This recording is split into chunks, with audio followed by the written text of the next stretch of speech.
नमस्कार मित्रांनो, मला ह्या डॉगसाठी इंजेक्शन सांगितलेले आहेत. माझी परिस्थिती खरंच खूप खराब आहे. मला नाही का हे मेडिसिनची गरज आहे, ह्या इंजेक्शनची गरज आहे. तर प्लीज सहकार्य करा मला. मी माझं स्कॅनर ह्या व्हिडिओमध्ये हे करत आहे.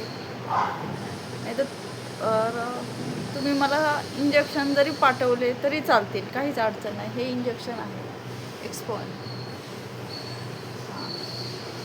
आणि हे RDNS आणि डॉक्टरांनी आणखीन एक इंजेक्शन सांगितलेलं आहे कॅन्युलक म्हणून. तर ते ह्याला मला द्यायचं आहे. कदाचित ते दिल्याने ह्याची प्रकृती सुधारू शकते. तर प्लीज सहकार्य करा. श्री स्वामी समर्थ.